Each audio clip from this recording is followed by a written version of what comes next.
무대 뒤에서 일어나고 있는 일들. 9.11이 일어나고 많은 주류의 사람들은 무대 뒤에서 정말로 무슨 일이 일어나고 있는지 묻기 시작했다. 어떤 불길한 조작이 있음을 많은 사람들은 분명히 느끼고 있었다. 나는 우리가 가진 모든 정보들을 제쳐놓고서 그것이 음모 이론일 뿐이라고 생각하지는 않는다. 나는 그것이 사실임을 알고 있다. 내가 가졌던 유일한 질문은 이것이었다. 언제쯤이나 이것들을 모두 깨워서 사람들이 이해하도록 설명할 수 있을까? 그리고는 그들의 귀에 대고 경종을 울리는 것이다. 잠에서 깨어나세요. 그리고 속지 마세요. 사람들이 외계 존재들을 두려워하도록 세뇌되어 외계 문명에 대항하는 스타워즈를 공개적으로 지지하기 시작해서는 안 된다. 이들 비밀스러운 특별한 이해관계를 평화와 희망으로 세상을 통합하는 대신 두려움으로 세상을 통합하고 통제하길 원한다. 이것은 우리 진화의 여정에 있는데 이 시간에 우리가 있어야 하는 곳과 정반대의 방향이다. 그러므로 그런 노력들은 지구의 생명을 유지하고 좋은 미래를 보장하기 위한 노력과는 반대되는 것이다. 대부분의 사람들은 거기 비밀 프로젝트들이 있다는 사실을 알 것이다. 더 적은 수의 사람들은 초극비의 검은 프로젝트들이 있다는 사실도 알 것이다. 정보에 있는 모든 이들이 그것을 알고 있다. 또 그 가운데 일부는 그 프로젝트들이 독립된 불법적이고 잘못된 프로젝트들에 연결될 가능성과 첨단 에너지 시스템과 UFO를 다루는 기업 및 군산산업연구소와 복합체에 집중되어 있다는 사실에 눈떴을 것이다. 그러나 여러분은 이제 더 적은 사람들이 집합에 들어가게 되었다.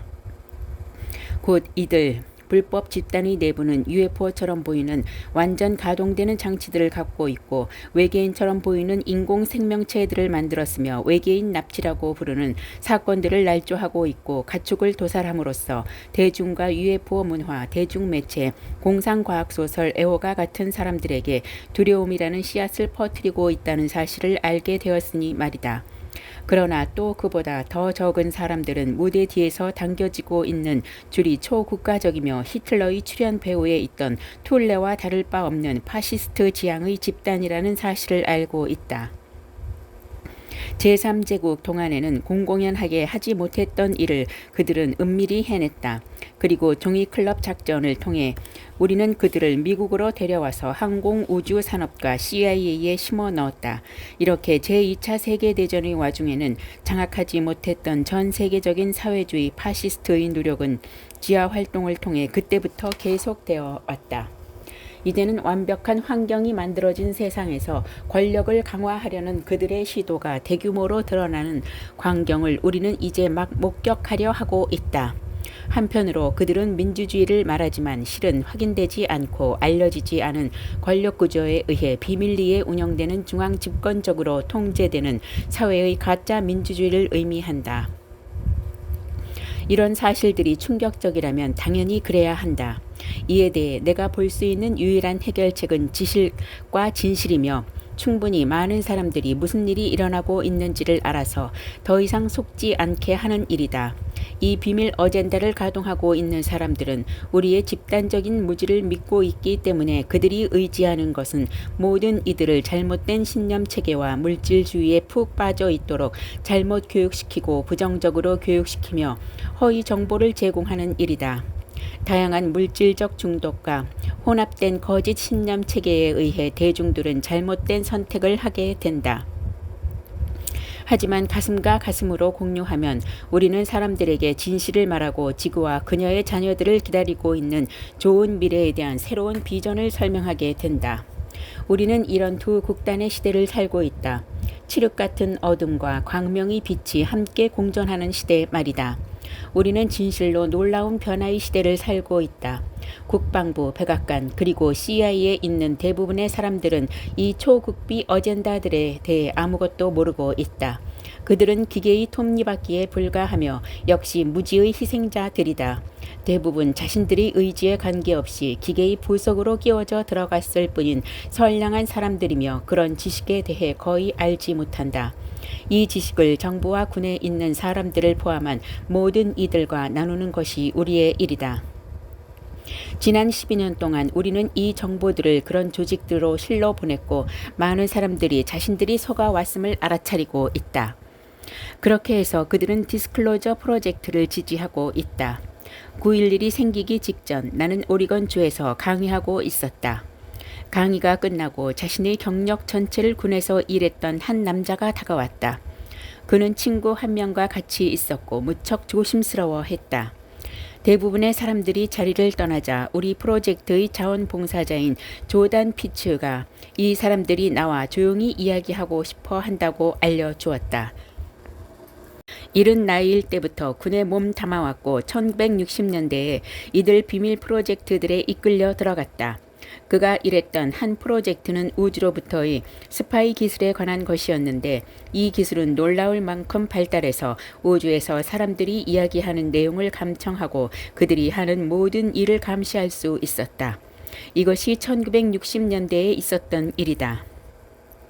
저 밖에 있는 그 기술들은 뉴스에서 보도되었던 그 어떤 것보다도 훨씬 앞서 있었다.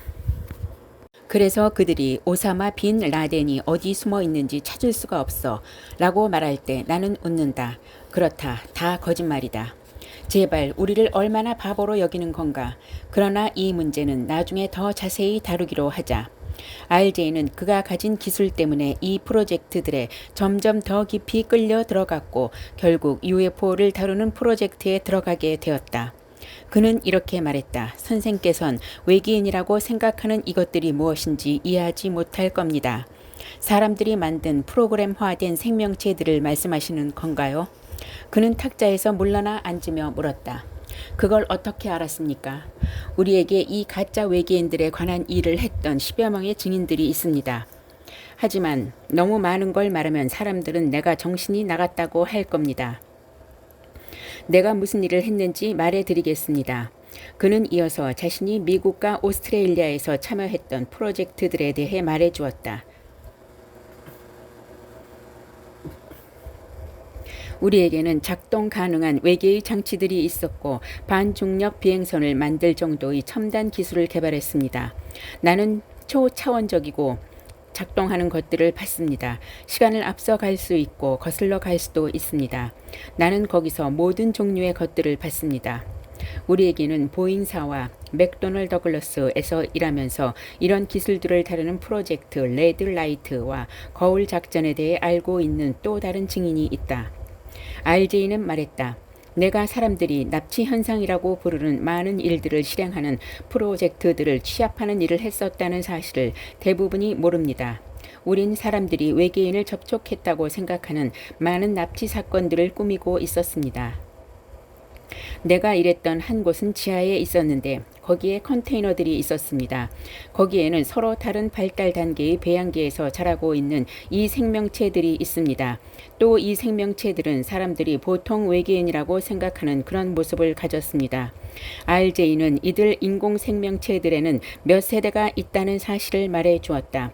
그들은 자신들의 인공 외계인들을 완성하려 하고 있었고 이 나치 같은 유전 실험들은 1940년대, 1950년대부터 그가 이 프로젝트들에서 나올 때까지 계속하고 있었다.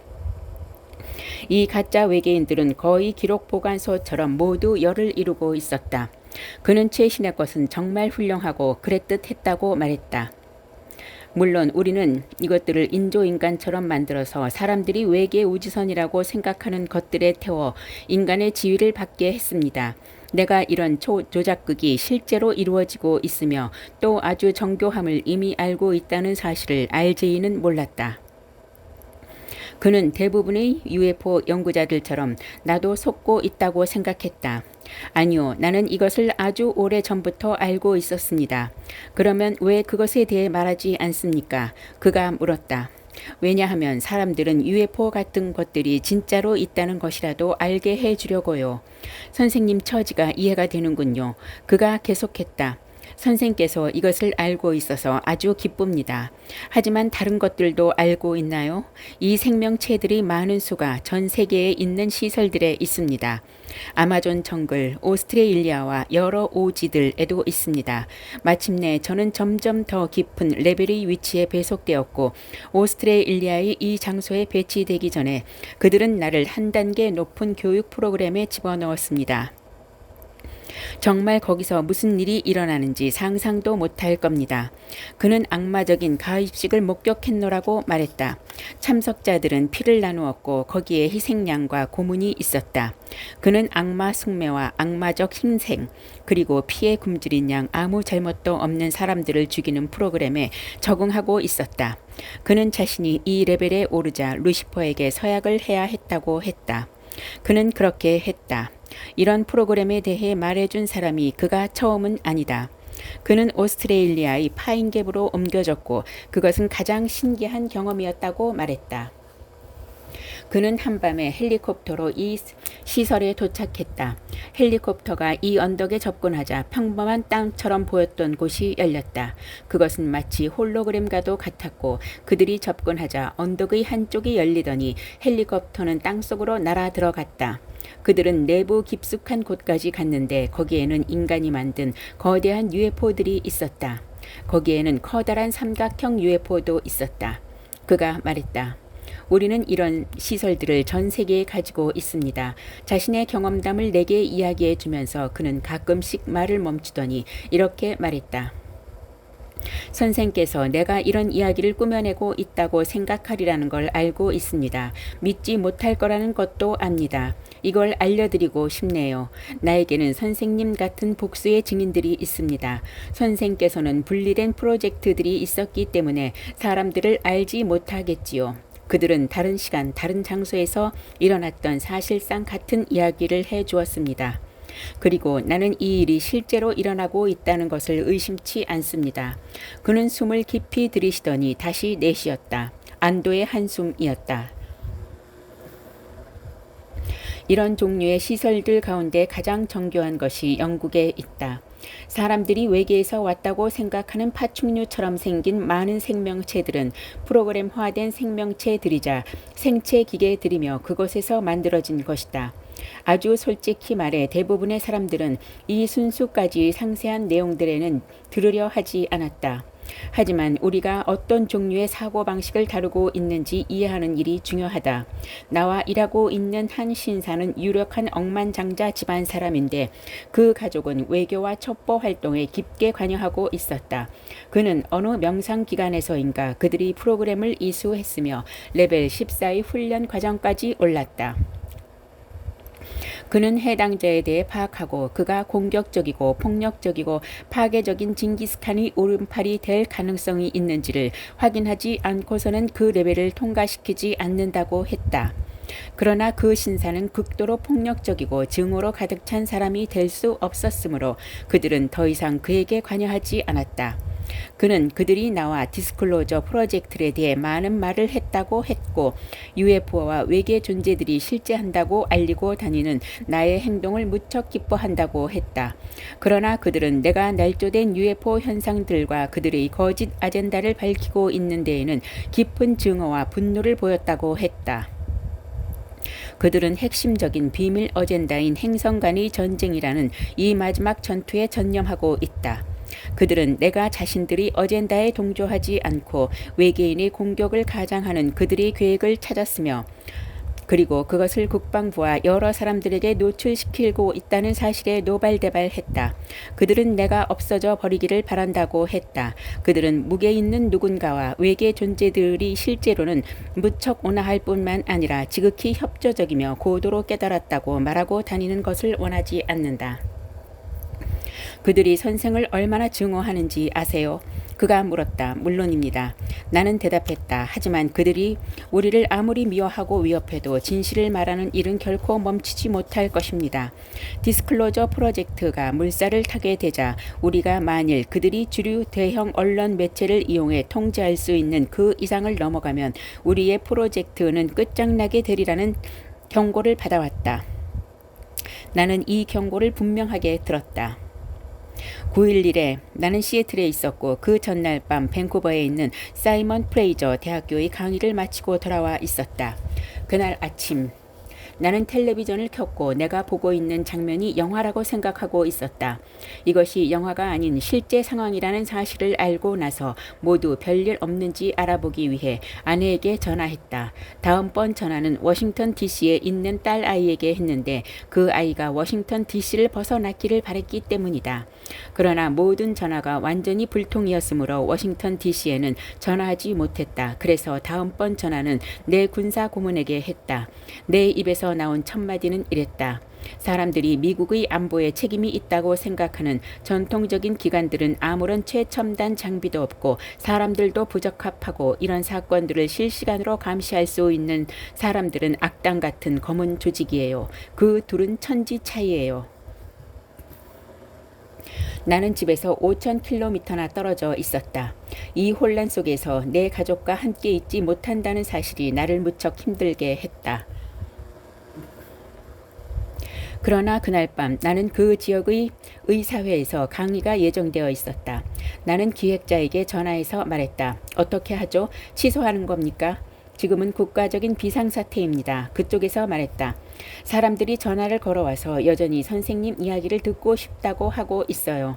나는 솔직히 강의할 기분이 아니었지만 그렇게 했다.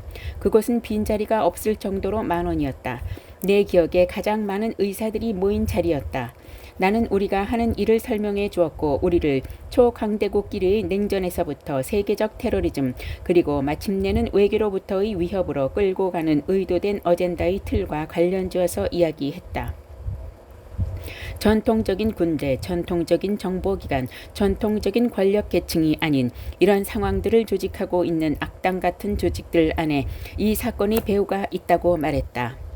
또 우리는 역사의 이 시점에 와 있으며 이 집단이 누구고 그들의 어젠다와 사고방식이 무엇인지를 알고 있는 우리에게는 이 사건이 놀랄 일도 아니라고 말했다.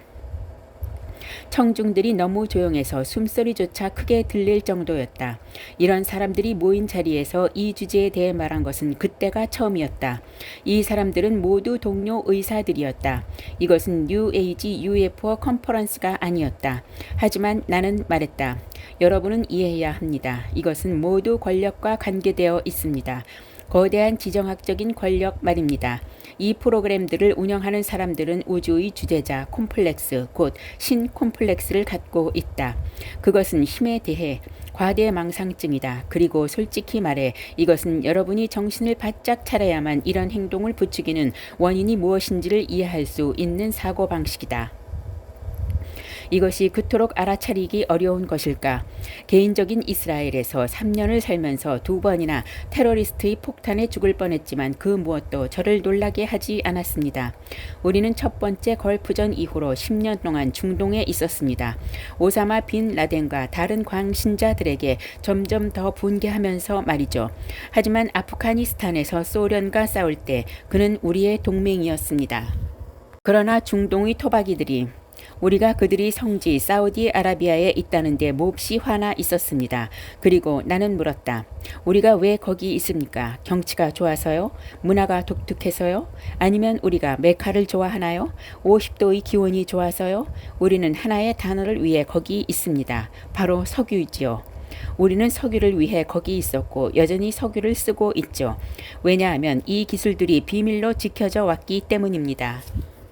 저는 결코 테러리스트들을 옹호하지는 않습니다. 그러나 왜 갑자기 우리가 그들이 커다란 목표물이 되어버렸는지 이해해야 합니다. 물론 갑자기 그렇게 되지는 않았습니다. 오랜 시간에 걸쳐 그렇게 되었지요. 그리고 그것이 오랜 시간에 걸쳐 오고 있음을 알았던 사람들이 틀림없이 있습니다. 제가 함께 일해온 사람들은 오랫동안 자업자득의 의미에 대해 말해왔습니다. 솔직히 말하면 중국 속담처럼 될지도 모릅니다. 우리가 방향을 바꾸지 않으면 우리는 우리가 가는 곳마다 끝나게 되리라. 하지만 아무도 우리가 가고 있는 곳을 바라보지 않습니다. 지금은 깨어나서 우리가 어디로 가고 있는지 보아야 할 중대한 시간입니다. 나는 계속해서 말했다. 지금 우리는 이런 일의 재발을 막기 위해 전술적인 일들을 해야만 할 것입니다.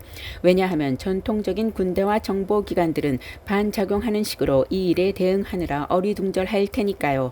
그러나 그 뒤에 원인이 되는 어떤 역학관계가 있는지 아무도 보고 있지 못합니다. 9.11 이후로 모든 공항이 폐쇄되었지만 나는 태평양 연안 북서부 지역으로 이미 계획된 강의 여행을 계속했다. 그래서 우리는 9.11이 공포에도 불구하고 디스클로저 투어를 계속하기로 했다. 그 마지막 행사는 워싱턴주의 시골 지역에서 여배우 린다 에반스가 지원하는 집단과 함께 열렸다. 우리는 함께 저녁을 먹었고 이 모든 주제들에 대해 오랜 시간 이야기했다. 린다 에반스는 우리 일을 많이 지원해주고 있다. 내가 예정대로 집으로 돌아오기로 했던 날은 시애틀 공항에서 정상적으로 여객기 운행을 재개하는 첫날이었다. 나는 티켓을 바꿀 필요도 없었고 비행기를 놓치지 않아도 됐다. 마치 우리가 9.11 때문에 전혀 놀라지 않은 듯했다. 그리고 거기에는 깊은 메시지가 있다. 세계적인 혼란이 생길 때라도 우리는 진실을 말하고 수천 명의 사람들을 만나고 이 놀라운 시대의 한가운데에서 우리의 길을 계속 가야 한다는 사실이다. 만일 여러분이 옳은 일을 하고 있고 진실을 말하고 있다면 가장 큰 장애물마저도 여러분의 길에서 비켜설 것이다. 우리는 신비주의적인 길을 현실적인 발걸음으로 걸어야 한다. 마이클 무어는 그가 믿는 유일한 음모들은 진실인 음모들이라고 말했다. 주류 대중매체와 엘리트들에게는 프로그램화된 거의 조건 반사적인 반응이 있다. 우리가 음모 같은 단어들을 쓰면 즉각적으로 그것은 괴짜와 연관된다. 또 UFO라는 단어를 쓰면 즉각적으로 납치와 괴짜라는 단어가 따라온다. 따라서 우리 문화에는 특히 대중매체에 의해 프로그램화된 자동 반응이 있다. 못된 국가안보 집단과 심리전 종사자들이 어떻게 활동하는지를 주의 깊게 분석해 보면 그런 이슈들이 부각될 때 어떻게 반응할지에 대한 프로그램을 그들이 미리 짜놓았다는 사실을 알게 된다. 이 전략은 수십 년 동안 대단히 주도 면밀하게 만들어져 왔다. 우리에게는 말이 되는 믿을 만한 방법으로 이 일을 해야 할 책임이 있지만 중대한 문제들 가운데 하나는 이것이다. 곧 숨겨진 진실에 다가갈수록 그것은 점점 더 믿기 어려워진다. 그리고 우리에 대한 신뢰는 점점 위태로워진다. 그래서 이것은 진퇴양난이다. 나는 지난 15년 동안 가장 실망스러웠던 일이 무엇이었는지 수없이 질문을 받아왔다. 단연코 그것은 나와 많은 시간을 함께 보내면서 이 정보를 사실로 받아들이고 또 그들이 엄청나게 많은 좋은 일을 할 수 있는 막강한 지위에 있으면서도 상원 의원이든 대통령이든 또는 유엔의 관료 또는 군의 장성이든 아니면 원로 과학자이든 간에 이 정보에 뒤이은 생산적이고 건설적인 행동을 취해야 할 근본적인 시점이 되면 꼬리를 감추고 달아나면서 나는 못해 라고 말하는 사람들이 있다는 사실이었다. 헨리 키신저가 이렇게 말한 적이 있다. 이것은 우주에서 가장 뜨거운 감자입니다. 나는 그것을 너무 많이는 다루지 않을 겁니다. 그는 이 문제에 대해 알고 있었지만 이런 사람들이 대다수가 그냥 포기하려고 한다. 그것은 엄중한 책임을 물어야 하는 일이다. 특히 미 합중국의 대통령이 그것을 외면해 버렸다면 니라서 그 일을 하려고 할 것인가. 어젠다 속에는 다른 어젠다가 있고 그 속에 또 다른 어젠다가 있고 그 속에 또 있다. 어떻게 하면 힘을 가진 충분한 사람들과 대중들에게 충분한 정보를 전해서 바른 지식을 제공하고 어두운 구석에 빛을 밝힐 수 있을까? 아울러 그들에게는 분명한 대안도 제시해 주어야 한다. 9.11 뒤에 바로 나는 우리가 디스클로저 프로젝트를 진행하면서 신속하게 새롭고 지구를 살리는 기술들을 찾아내서 대중들에게 돌려주어야만 한다고 결정했다. 우리는 50년이 넘도록 전행을 일삼고 있는 이 집단에 대한 대항력이 될 충분한 지원과 잠재적인 자금을 이끌어내기 위해 무언가를 해야만 했다. 우리가 군대의 증인들과 비밀 문서들에서부터 이제는 실제 기술들까지 다뤄야 할 때가 된 것이다. 9.11 사건이 일어났을 때 우리는 이 게임에서 우리가 많이 늦었다는 사실을 알았다. 2001년 가을에 우리는 공간 에너지 획득 시스템을 결정했다. 많은 사람들이 수십만 달러를 모아주어서 우리는 비밀 영역이 아닌 곳에서 공개적으로 이용될 기술들을 찾기 위해 조사를 시작했다. 우리는 이론적으로 활용 가능한 단계에 있는 몇 가지 기술들을 찾아냈지만 그때까지는 세상에 프리 에너지 시스템이라고 내놓을 준비가 된 것들이 아무것도 없었다. 더 진보한 그런 장치들은 우리는 그 몇 가지를 직접 눈으로 확인했다. 극도로 겁에 질려 있거나 비밀로 묻어두도록 세뇌되어 온 과학자들이 손에 있었다. 예를 들면 우리 팀의 로더 박사와 한 엔지니어가 이 과학자들 가운데 한 명을 만나러 갔는데 이 사람은 그에게 종말론적인 신념 체계를 주입해온 한 물리학자에게 사로잡혀 있었다. 물리학자로 가장한 이 첩보원은 그 발명가에게 이렇게 말했다. 세상이 무너지기 전에는 당신의 기술을 절대로 내놓지 마시오. 그리고 그때 마치 불사조처럼 당신은 과학의 구세주가 되어 모든 것이 산산이 부러졌을 때 그 기술을 내놓으시오. 그래서 근본적으로 이 사람은 종말론적인 타임라인에 세뇌되어서 대재앙이 올 때까지 그 기술을 보유하고 있는 것이다. 물론 이것은 자기 실현적 예언이다. 우리가 석유의 고갈과 생태계 파괴를 늦출 무언가를 갖지 못하면 이 끔찍한 사건은 일어날 것이다. 그러므로 이것은 순한 논리이다. 그러나 누군가 이 신념 체계로 한번 세뇌되면 우리는 정말이지 아무것도 하지 못한다. 어둠의 영역이 영역 밖에서 개발 초기 단계에 있는 반중력 시스템도 찾아냈다. 충분히 자금이 주어진다면 그것은 프리 에너지 시스템과 반중력 시스템으로 무르익을 것이다. 세상은 지구를 살릴 이 기술들을 절실히 필요로 하고 있다. 늦어도 50일 안에 이루어질 일들. 이제 극비 사항들에 대한 증언과 문서들에서 실제적인 기술로 초점을 옮겨야겠다. 우리가 사는 세상은 물질과학의 세상이기 때문이다. 우리는 이 새로운 에너지 기술들에 대해 알고 있는 일부 과학자들에게 문이 열려 있다고 설득해야 한다. 우리가 지금 그 열린 문을 지나 나아가지 않는다면 대체 우리가 기다리는 것은 무엇이란 말인가? 우리는 그 누구에게도 이것을 강요하지는 못한다. 이것은 자발적인 연대다. 그러므로 우리 최선의 일은 우리에게 준비된 안전장치가 있다는 사실과 왜 지금이 이 놀라운 신과학을 현실에 적용해야 하는 때인가를 설명해주는 일이다. 우리는 이제 무대 뒤에 있는 전술적 안전장치와 함께 내가 전략적인 안전장치라 부르는 것을 갖고 있다. 이 비밀 집단 안에는 우리를 지지하는 매우 유력한 사람들이 있으며 그들은 우리에 대한 위협이 있을 경우 그에 대응할 것이다. 또 우리에게는 우리가 하는 일을 알고 있는 수백만 명의 사람들이 있다. 1990년 내가 세티를 만드는 일을 구상하고 있을 때 국가안보 관련 일을 하던 변호사가 해준 말이 기억나는가? 걷지 말고 뛰세요. 그리고 이 정보를 많은 사람들 앞에 내놓으세요. 그래서 나는 레리킹 라이브나 48시간 같은 많은 쇼에 나가는데 동의했는데 여론이 좋든 나쁘든 간에 우리가 하는 일을 지켜보고 있는 수백만의 사람들이 있다는 사실은 거대한 안전장치가 된다. 그렇게 노출시키면서 10억 와트의 스포트라이트가 우리와 함께 하는 모든 사람들을 비춘다. 그리고 여기 그것에 대한 좋은 소식이 있다. 비밀스러운 힘은 비밀이라는 어둠 속에서만 번성한다. 우리의 노력에 거대한 스포트라이트가 비추고 있을 때 그들이 거기에 발을 들여놓는다면 수많은 사람들이 그들의 추한 행동들을 실시간으로 보게 될 것이다. 우리가 하는 모든 일들, 우리가 알아낸 모든 사실들, 우리의 모든 증거들과 그 밖의 모든 것들은 복사되어서 중요한 핵심 전달자들에게 건네지고 있다. 만일 우리에게 무슨 일이 생긴다면 그들은 이 정보를 라디오와 인터넷과 텔레비전을 통해 세상에 공개할 것이다. 새로운 기술들에 대해서도 이렇게 한다면 그것은 사라지지 않고 오히려 광범위하게 공개될 것이다. 그때가 되면 우리를 해쳐도 아무 소용이 없다. 이것은 많은 과학자들이 납득하기 어려워하는 상식에 어긋나는 전략이다. 우리가 다루고 있는 집단에 맞서는 비밀을 유지하기가 불가능하다. 그들은 의식과 접촉하는 전자 시스템을 갖고 있다. 우주 공간에 있는 NSA의 구식 장비는 잊어버리라. 그것은 1960년대의 기술이었다.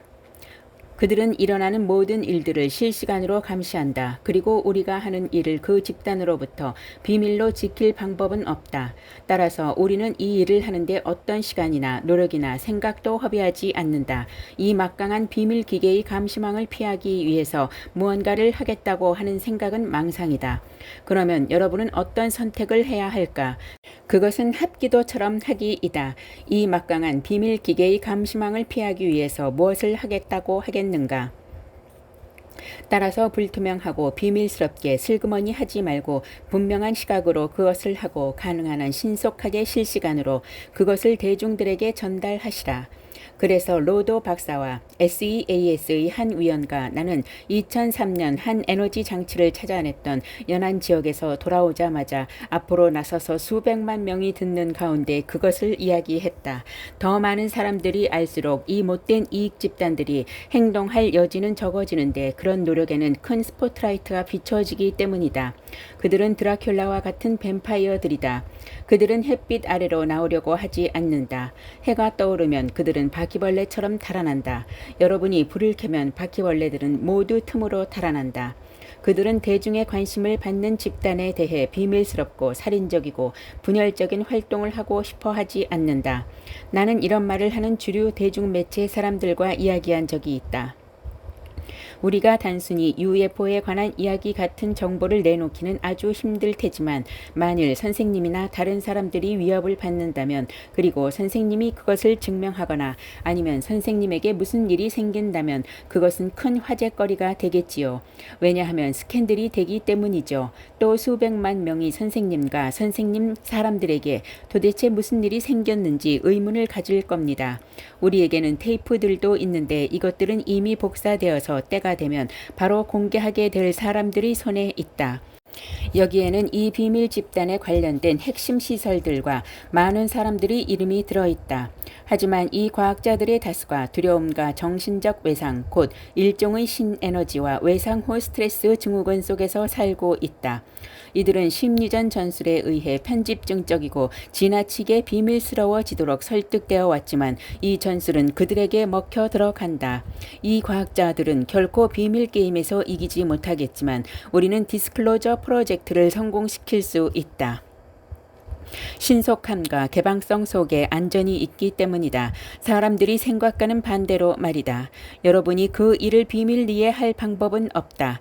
여러분 최악의 적들은 여러분이 하는 모든 일을 실시간으로 알게 될 테지만 여러분을 지원할 사람들과 환경과 석유 문제를 걱정하는 대중들은 여러분이 무엇을 하는지 알지 못할 것이다. 이것은 지난 100년 동안 저질러졌던 실수이다. 사람들은 이 행성의 환경, 석유와 빈곤 문제에 대해 해결책을 원한다. 이 문제들을 해결하는 데 도움이 되는 기술은 엄청난 지지를 받는다. 일단 대중의 지지를 받고 나면 여러분이 그 기술을 움켜잡기 위해 특허국의 섹션 181법을 공표하기도 전에 사람들은 폭동을 일으키고 수도 워싱턴 DC를 불살라 버릴지도 모른다. 테드 코펠이 나를 나이트 라인에 초대해서 우리가 마침내 합법적인 프리 에너지 장치를 찾아낸다면 어떻게 하겠느냐고 물었을 때 나는 이렇게 말했다. 이 쇼에 나와서 수백만 명이 지켜보는 가운데 그 어떤 비밀 명령서일지라도 갈기갈기 찢어버리겠어요. 제가 그렇게 하도록 놔두신다면요. 그는 나를 빤히 바라보다가 말했다. 그렇게 하겠습니다. 아무리 많은 돈도 아무리 큰 위협도 옳은 일을 하려는 우리를 막지 못한다. 우리는 화학 연료와 원자력이 필요 없게 해줄 기술이 없이는 인류를 기다리는 좋은 미래를 맞이하지 못한다. 그러므로 이 기술들을 평화적으로 응용하고 그것들이 무기화되지 않도록 지키는 데 필요한 일이라면 그것은 가치 있는 일이다. 실현 가능한 목표다. 이 기술들에 대한 비밀과 그것에 대한 가차없는 억압은 권력과 관계되어 있다. 여러분이 세계 경제에 5조나 6조 달러의 영향을 미치는 일을 하고 있다면, 그리고 그것이 세계 경제의 패러다임을 작동하는 핵심이라면 그것은 중대한 주제다. 많은 사람들은 미국 국가안보위원회의 중요한 관심사 가운데 하나가 바로 경제적인 국가안보라는 사실을 알지 못한다. 우리의 한 증인은 미 해군 조사과의 책임자였던 한 제독의 밑에서 일했다. 이 제독은 어느 모임에서 내 중요 임무는 세계 에너지 공급망의 현상을 유지하는 일입니다. 라고 털어놓았다. 왜냐하면 이렇게 상상해보라. 우리가 이 기술들을 세상에 내놓으면 라틴 아메리카 또는 사하라 남부 아프리카의 10억 사람들 또는 인도의 11억 또는 아시아의 15억이나 20억 인구가 모든 마을에서 오염과 어떤 대가도 없이 맑은 물, 통신, 냉장, 교통, 조명에 필요한 모든 에너지를 생산하는 장치를 갖게 될 것이다. 이 장치를 만드는 비용은 발전기의 한 값보다 비싸지 않을 것이다. 지금은 상상도 안 되는 가난 속에서 살고 있는 세계 인구의 삶의 질이 엄청나게 좋아질 것이다. 세계 인구 가운데 현대적인 편의시설과 문명의 이기 비슷한 것이라도 가지고 사는 사람들이 20% 정도에 불과하다는 사실을 우리는 잊고 산다. 그렇다면 나머지 80%는 정글에서 겨우 반걸음 정도 나와 있는 것이다. 이런 상황에서 우리 세상의 한편에서는 위기가 늘어가고 서구에 대한 분노가 늘어가고 전쟁과 테러리즘의 가능성이 늘어가고 있다. 하지만 이 기술들이 세상에 나오면 이것은 모든 배들을 물 위로 떠오르게 할 조류가 된다. 이야말로 정말 좋은 소식이다. 여러분이 1조 달러짜리 유전을 갖지 않았다면 말이다. 인도 사하라, 남부 아프리카, 라틴 아메리카와 아시아의 수십억 인구가 미국과 유럽을 능가하는 경제활동 수준에 이르게 된다면 어떤 일이 벌어질까? 세계 역사를 통틀어 가장 컸던 지정학적 힘은 갑자기 이동하게 되고 그곳에서 위대한 백인 아버지는 더 이상 모든 결정을 내리는 유일한 사람이 아니다. 그리고 진실은 이렇다. 일단 프리에너지가 세상에서 사용되면 이 이익 집단들은 실제로 다른 대륙과 다른 인종과 다른 문화들에서 온 사람들과 권력을 나누어야만 한다. 지정학적 힘은 인구의 규모에서가 아닌 경제적 영향력에서 나온다. 인구만으로 세상의 힘이 결정된다면 세상에서 가장 막강한 나라들은 인도와 중국이 될 테지만 실상은 그렇지 않다. 힘은 기술적, 경제적 기량과 그에 따른 군사력에서 나온다. 바로 그것이고 그것이 전부이다. 소련은 경제적 기량이 파산했기 때문에 해체되었다. 그리고 지금 세계의 유일한 초강대국은 미합중국이다. 그리고 인류는 이미 아무런 오염 없이 물건을 만들어내고 모든 폐기물을 100% 재활용하고 통신과 교통을 위한 에너지를 오염 없이 만들어낼 수 있었다. 에너지 그 자체에는 아무런 비용도 들지 않는다. 지금 인도와 세상의 많은 곳에서 부족하며 그것을 설치하기 위한 재원조차 없는 수조 달러의 전력망 시스템이 필요치 않게 된다. 이 새로운 프리에너지 기술들은 세계 경제를 연간 30조 달러의 규모에서 100조 또는 200조 달러 규모로 도약하게 만든다. 이러한 성장의 대부분은 미국과 유럽 밖에서 이루어지는데 이 둘의 인구를 합해봐야 고작 6억밖에 되지 않는다. 세계 인구는 그 10배인 60억이지 않는가. 이 일은 인간의 역사에서 지정학적 힘은 가장 큰 변화를 가져오게 된다. 그리고 이것은 정말로 갑자기 10에서 20년, 길어야 50년 안에 이루어질 일이다. 비밀이 유지되는 핵심적인 이유들 가운데 하나가 이것이다. 그 비밀은 권력이라는 주제에 깊이 뿌리 내리고 있고 유감스럽게도 거기에는 좀 추한 인종차별주의적인 저의가 깔려 있다. 오래된 속담인 평화를 원한다면 정의를 위해 일하라 라는 말은 여기에 딱 들어맞는다. 소수의 사람들이 세상의 모든 자원금을 쓰고 있고 반면 대다수의 사람들은 지긋지긋한 가난 속에서 살아가는 이런 세상에서 정의를 이루기란 정말 어려운 일이다. 이 역학관계를 바꾸기 위해서는 이 기술들이 세상에 나와야만 한다. 그렇게만 되면 세상은 모든 사람들을 먹여 살릴 것이다.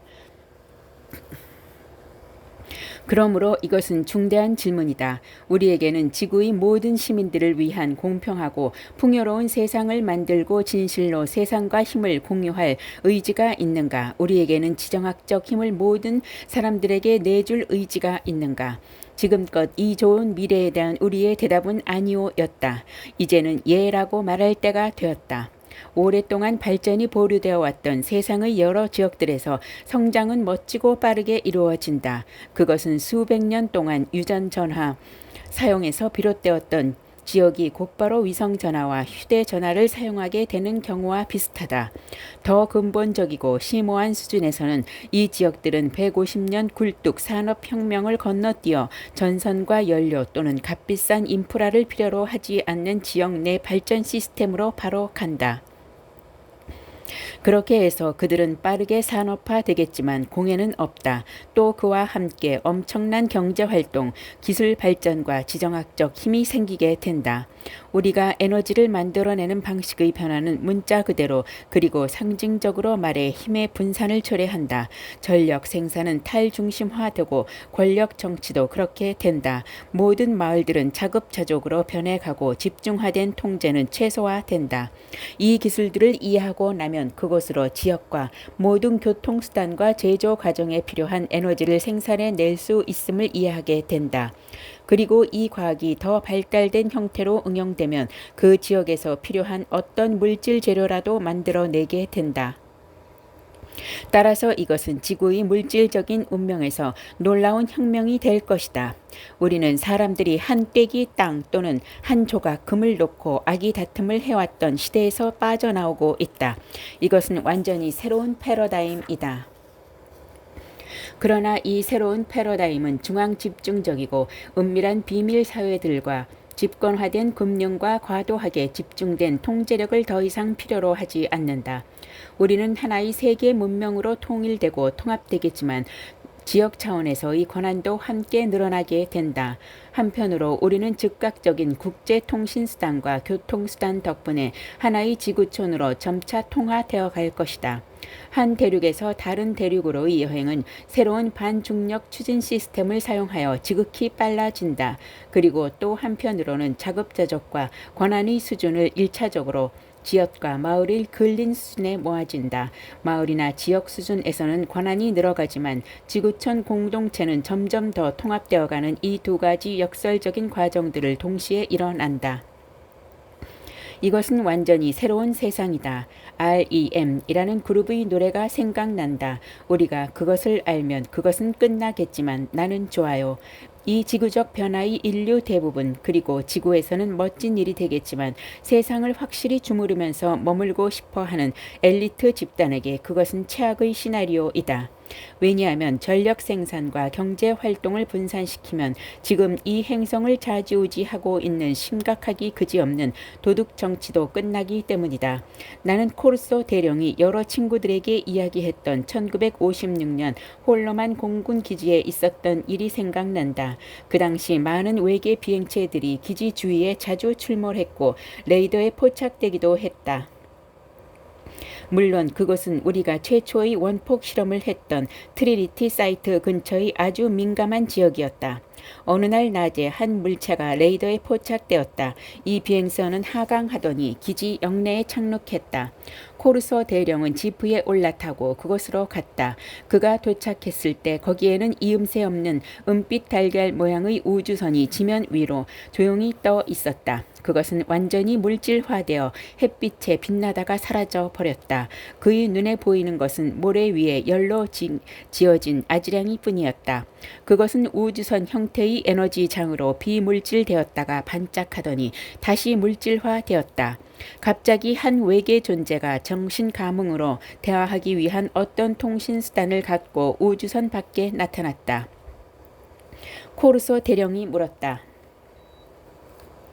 친구요, 저기요. 외계 존재가 대답했다. 둘 다 아닙니다. 그는 이어서 말했다. 우리는 여러분이 우리 우주선을 방해하고 있는 일부 레이더 시스템을 그만 사용해 주었으면 합니다. 좀 무모한 군인인 코르소 대령이 말했다. 그렇다면 그게 나에게 무슨 이익이 된다는 거요? 외계 존재가 그렇게 말했다. 세상은 새로운 세상이 됩니다. 여러분이 받을 수 있다면요. 이제 50년이 지났고 우리는 그것을 받는 법을 배워야 한다. 우리에게 주어지고 있는 새로운 세상을 받아들일 방법 말이다. 우리는 수십 년 동안 미루어져 왔던 새로운 세상을 받아들이고 그리고 수천 년이 지속 가능하고 깨달은 문명을 세우기 위해 배울 필요가 있다. 이것이 외계 문명들이 우리가 하기를 기다리고 있는 일이며 우리는 그 일을 이루어야 할 바로 그 세대이다.